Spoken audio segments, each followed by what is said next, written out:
ay camion yi nga xam ne nag programme alimentaire mondial ñu koy dakkantale PAM ñoom ñoo yépp ay dund mu nekk nag guléet ñu koy def ay weer a ngi nii ñu doon ko waaj te mënuñu ko woon def mukk ngir xeex bi nga xam ne moo am ca Soudan ñu gis ne nag ñu bëri daal dañoo daal di déplacé jóge seen kër te nag li nga xam ne moo jëm ci wàllu xiif bi daal di leen sonnal lool ñu gis ne nag xeex bi nga xam ne nag moo am ca Soudan gis na daal nit ñu bëri daal di nañu faatu ñàkk seen bakkan ci li nga xam ne moom mooy xeex yooyee lu tollook 11 millions ci ay doomu aadama daal di nag jóge seen dëkkuwaay uni sax wax na ne lii de la nga xam ne moo am ca Soudan mënees nañ koo jàppee crise humanitaire te nag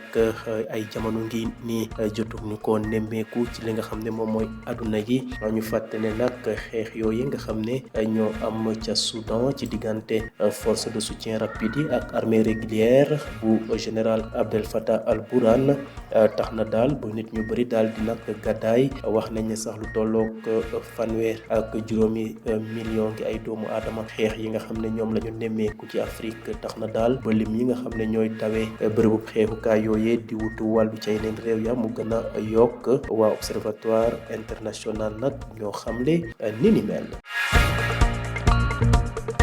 des ba léegi ca Afrique du Nord ki nga xam ne nag mooy général Abdel Fattah al-Burhan démb ci bésub talaata gi yemoon ak ñaar fukki fan ak juróom benn ci weerub novembre daal dina amal visite officielle ca dëkk bu ñuy wax Érythrée ñu digaloo ak ñoom moom nag mu ngi àndoon ak chefu renseignement yi ak ministre bi nga xam ne moo yor wàllu culture ak information président bu réewum Érythrée di Isaias Afwerki moom de moo leen teeru ca aéroport Asmara ñu fàtte nag Érythrée nag dafa jàppale bu baax a baax réewum Soudan ci li nga xam ne moo jëm ci seen xeex bi ak force de soutien rapide yi nga xam ne général Hamidti moo ci seen kilifa ñu gis ne nag ay soldats yi nga xam ne sax ñoom ñooy jàppale armée régulière bu Soudan ñu ngi leen di tàggatee fa nga xam ne mooy territoire bu Érythrée waaye ak ministre bi nga xam ne nag moo yore wàllu affaires étrangères bu réewum Érythrée ay bés bu jot day faral di yëkkati kàddu rek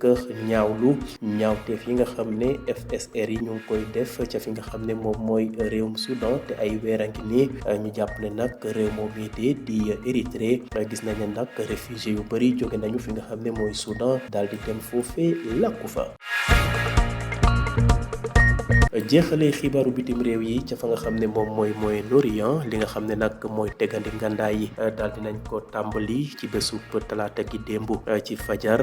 ki xam le ni mel mooy premier ministre bu réewum Israël di Benyamin Netanyahu ñu fàttali nag cessez-le-feu boobu nag day jeexal xeex bi nga xam ne moo jox ci diggante Israël ak Hezbollah bu Liban loolu dee mu ngi toll ci at ñu gis ne nag ca frontière ba ñaari weer a ngi nii xeex bu métti moo fa am ci diggante Israël ak Hezbollah ñu ginnaaw bu loolu amee nag ki nga xam ne moom mooy président bu réew mooy États-Unis di Joe Biden daal dina rafetlu li nga xam ne moom mooy cessez-le-feu boobee waaye nag ki nga xam ne mooy Benyamin Netanyahu di premier ministre bu réewum Israël wax na ne su nekkee ne nag la nga xam ne lu defu Hezbollah daal dina ko def ñoom nag dinañu dakkal li nga xam ne moom mooy cessez-le-feu boobee te wax nañ ne nag ci li nga xam ne moo jëm ci ëllëgub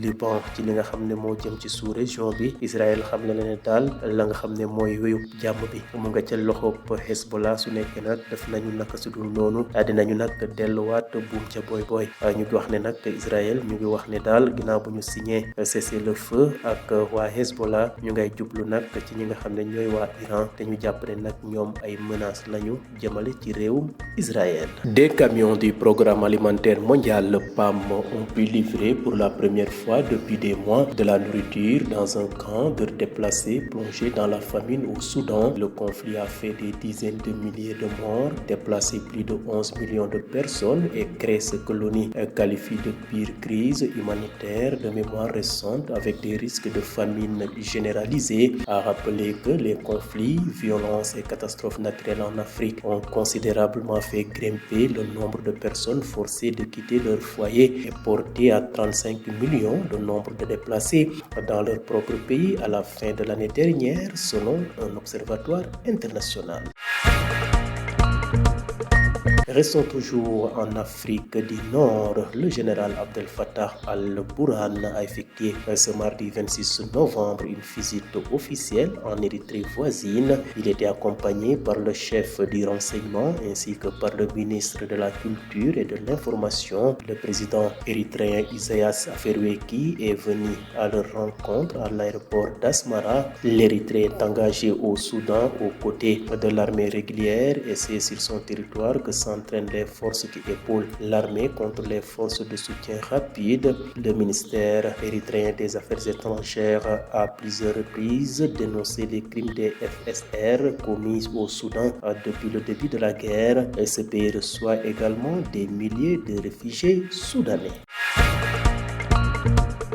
Le survol de l'actualité internationale au Moyen-Orient. Israël a adopté un accord de cessez-le-feu au Liban dans la soirée de mardi, a annoncé le Premier ministre Benjamin Netanyahou. Cet accord doit mettre fin à plus d'un an d'hostilité transfrontalière et près de 2 mois. Le président américain Joe Biden a salué l'accord, mais toute infraction du cessez-le-feu entraînera une réaction puissante, a affirmé le Premier ministre israélien, précisant que sa durée dépendra de ce qui se passera au Liban. Cette trêve permettra à Israël de se concentrer sur la menace iranienne, a-t-il encore